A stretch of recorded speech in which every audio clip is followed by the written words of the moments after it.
Picture this, you've been putting in the work and you've been putting in the time and effort, and you've even said no to your friends who say they want to go bowling with you and they want to play video games with you because you need to study for this exam. You've made so many sacrifices, you spent countless hours at your desk, but when exam day finally comes, something's not right. You choke. You can't even record the most basic facts, and the exam paper might as well be in another language because you have no idea what any of it means. The sense of panic comes over you and you can't help but thinking, no, this can't be. You spent so much time and effort and your worst fear is happening. And thankfully, that's not my story, but one of my friends. And as this video has been heavily requested, here's a video that you guys must watch before an exam. I was always just kind of dumb in primary school, but in my secondary years of schooling, I ended up getting all nines, which are basically like the SATs for Americans. And for me, like my whole life, no matter what exam it's been, I always ended up performing better in exams. I ended up showing up in the moment. And that's really important for students. I remember my friends would always be like stressing, and like in the group chat I could hear like all the notifications go off because they'd be asking each other like, oh guys, have you like revised this? Like, oh, can someone send me flashcards? And they'd all be stressing. And I'd be that one friend who'd be asking them if like they wanted to play Minecraft or play badminton. And they always said no. The sad truth is, there are people out there who study less than you, put in less time than you, and still get better grades than you. People who are even dumber than you still might get better results in the test. Because the thing is, they know this important thing that you don't know right now. And we all know the 80-20 rule by now, right? 80% of the results just come from 20% of what you do, just one or two things. And so all those study routines like study tips are what everyone talks about. Those don't matter if you can't get the good result in the exam. Because although you might have got a participation medal or a most improved award in like primary school, like early years of secondary school, that doesn't exist in the real world. You have to be getting good marks in the exam. So I'm going to be going through 3 mistakes that all students make during exam season and 3 alternative good things that you should be replacing those with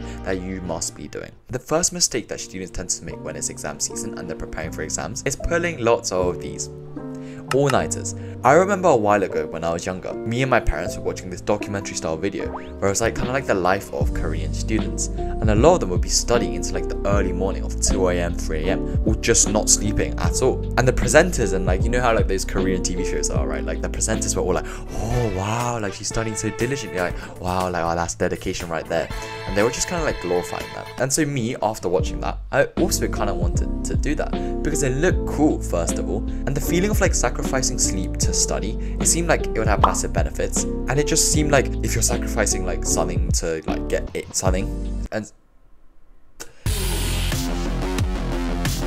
it just kind of always seemed like if you're sacrificing something for like another thing, you must see results. But my mum would always either just say no or I'd end up falling asleep. But little did I know that this was a huge mistake, even more if it's during exam season. When it's exam season and your exams are coming up, you might be tempted to do these study marathons or pull all-nighters, but it's a huge mistake. In this book, Why We Sleep, I remember reading this and it stuck with me a lot. During the hours of sleep, the memory performs a cleaning shift. A study reveals that when we sleep, the neural collections that collect important information are strengthened, and those created from irrelevant data are weakened until they get lost. It's during these hours of sleep that your brain actually forms connections and memories. Why is this important? Well, in case you didn't know, neural connections, when they're talking about in the study, is actually your knowledge. When you study, you're making neural connections. And I used to think, for example, if I study 1 hour today, I would instantly just get like 1 extra like hours worth of knowledge, kind of like a video game, right?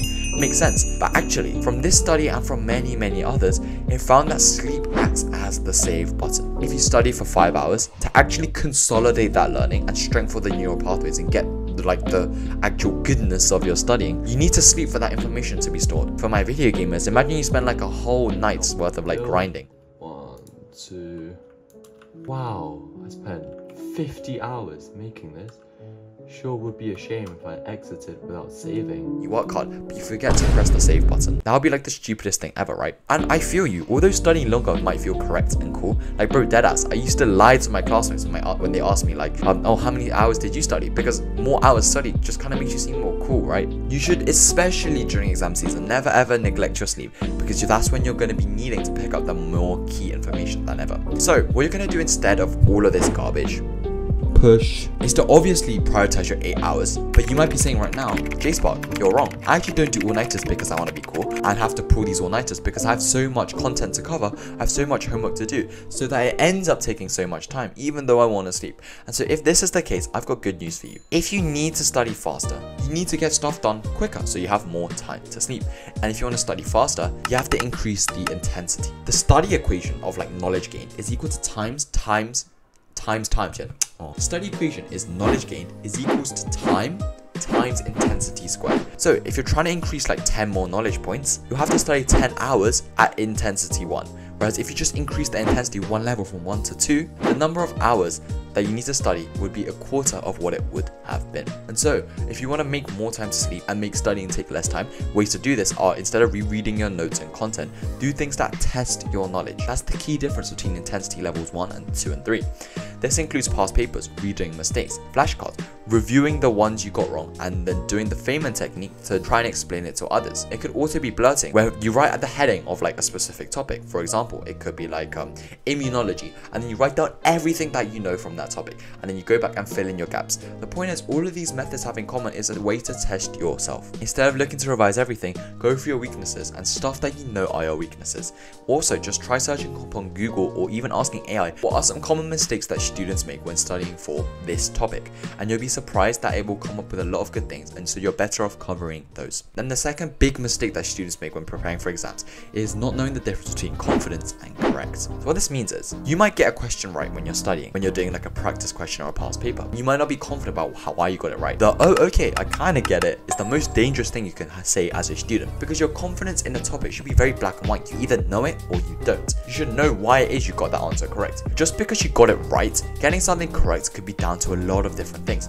The thing we want is because we know it, our knowledge is there, but you could also get things right by luck, through educated guesses, through so many other factors. And the reason this is bad is because this is a breach in your knowledge. Flash out! In the exam, what students tend to do is they get a lot of these questions right, so they're like, okay, I don't need to cover it, and the exam comes up, and then the exam tests you in that one topic that you got right because you did an educated guess in a slightly different way. And because your knowledge wasn't sound and you didn't know it properly, it's easy for you to be caught out and just get like right hooks by that one question. There are many reasons, as I said, that you could have got that right. Could have been an easy question, you could have got lucky, and many students glance over this, and we don't want that to happen to you. This matters a lot, especially in subjects such as science and maths, where subject understanding is more important. Sure, you might have gotten this one question right, but I still remember, like for example, I thought I knew proofs went really well because I was able to prove that root 2 was irrational. But actually, my way of like saying that I knew that was because I was able to just like regurgitate like the mark scheme, which is like a correct way if that question comes up. But because I didn't actually understand why that was in the exam, when it came up to say to prove like root 3 is irrational, I should have been able to do it because I basically like I'm just practicing the skill of like proving something is irrational. But because I had just like got that one question right in the wrong way, I basically just got like uppercutted in the exam, and that was really bad. And so instead of doing that when you're reviewing your topics, instead of relying on luck and praying a certain topic doesn't come up or trying to guess what will and won't be tested, color code beforehand each topic based on your confidence, because this is a very black and white and easy and truthful way to know if your knowledge of this question is good or not. For example, if I ask myself, okay, if imaginary numbers and complex numbers came up in the maths exam, I'd probably be okay with that, like I'd probably be happy with that. But if like proof came up, I probably wouldn't like that too much, and so that shows me that proof is my weak point and I should really work on that. In my GCSEs, people try to predict like for the literature exam what the essay question would be, and they all thought it wouldn't be on something difficult. They all thought it would be something like easy, like violence, etc. But since actually the hard thing came up, a lot of people ended up failing, so don't let that be you. And quickly, before we get on to the third and maybe most important tip that you might be getting wrong, if you like what you heard so far and you want to get more help from me, the Student Accelerator is something that you must check out. It's my program of video courses, online resources, accountability, and everything in between that will help you to become the best student you can be. And I won't spoil much because it's really helpful. And here are some testimonials of my students who found value from it. If you want to find out more about this, make sure to check out the first link in the description. But anyway, let's get back to that third tip. So the third one is that students end up just panicking. This probably looks a bit like you when it's time for exams, right? But instead of this, you should be doing this other thing, which is predicting questions. Maybe arguably the most biggest mistake that students make is a few days like before the exam, or maybe during the exam, they end up just panicking and overly stressing, making it so that they don't actually like end up studying or running up to the exam. And in the exam, worst of all, you might end up choking. In the book, The Magic of Thinking Big, he said, David Schwartz, he's basically him. He said, action cures fear. Indecision, postponement, on the other hand, fertilize fear. So basically, instead of leaving things down to luck and panicking and not studying, putting yourself in the shoes of the examiner, doing one extra past paper, and asking yourself what kind of questions may come up, are actually going to make you feel less feared. Think about it. Are you going to be scared if you step into a boxing ring for the first time? Yes, hell yes, I would. You would. But would you be scared if you had spent 10 hours in the gym every single day for the past 10 years? Suddenly, not so much.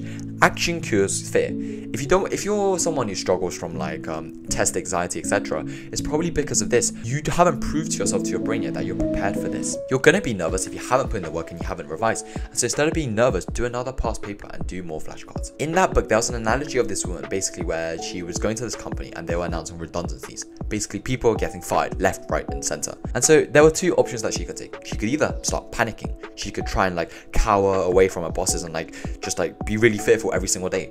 Or she could take action. She could like do like the tasks to prove to her bosses that she is actually valuable. She could even like research other jobs. She could even like rewrite her like personal statement so that if worse comes to worse, she gets fired, she could find another job. The point is, doing things instead of panicking is the key crucial concept for exams. Your key actions could be doing like the two previous points of this video, and that will also make it so that you do better in your exams. Panicking is only going to make you do worse, and imagine how sad and unfair you'd feel if you unravel all your progress and you don't show up in the exam and you don't get the mark you know you deserve just because you were nervous. During the exam, do a physiological sigh, which is basically this. You breathe in, and then you breathe in a little bit more, and then you exhale. That's proven to reduce stress, and just smile, keep calm, and you know you'll do well because you watch my videos, and also you believe in what you've done, and you're gonna have put in the work, right? And so after this video, don't eye up that Mr. Beast video that's in the sidebar, bro. Like, go and study because that's what you need right now. I remember, just before you go, remember to check out Studio Accelerator because it really is like so like good and amazing. Like if you're a student and you're ambitious and you want to like try and get the best grades you can, check that out because it really is a pot of gold. Anyway, take action, and I'll see you in the next one.